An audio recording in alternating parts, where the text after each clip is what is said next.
I think that when I tell people I'm a travel reporter, they picture a very adventurous job, and sometimes it is, but thought I would show you what a typical day looks like for me. What I ended up recording was much more honest and unflattering than planned. Every morning, my husband makes me a cup of coffee before he goes to work. He's a high school teacher. I don't have to start work until 9. I'm still getting used to returning to the office full time, and it is always chaotic figuring out what to eat. Then I put on some makeup just in case I had to record any videos at work. And I also wear makeup because I feel like that's what society expects of me. My plan was to work on some edits on a big story from home and then go to the office. But then I realized I hated my story and I wanted to change the entire thing. I got very hungry and started eating the food I'd just made right out of the Tupperware instead of putting it in a nice bowl. Writing was not going well. I felt completely overwhelmed, didn't feel right, and this always happens when I'm writing a feature story. It's a far less painful process when I'm covering news or writing something like travel tips related. These features always mean a lot to me and they feel way harder to write. So my editor said I could have a little more time with it, and so I took more time with it. Hours passed.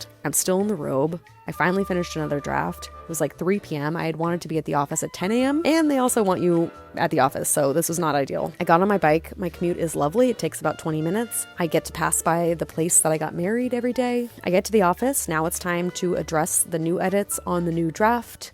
It is still not feeling right. I just kept reading and rereading and trying to make it better and questioning everything. Should I be a writer? Is this boring? What am I doing here? I can't do this. I've been a staff reporter at this newspaper for 6 years and a full-time journalist for nearly a decade, and somehow this process still feels like pulling teeth.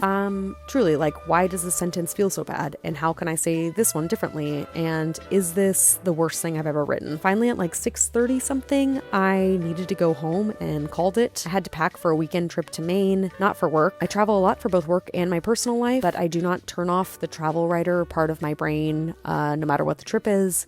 I just document everything just in case. So that was a typical day, a long slog of writing, a lot of self-doubt, getting to the office late, catching a flight at night. If you would like to read the story I was working on, you can comment on this video with a newspaper emoji and I will send it to your DMs.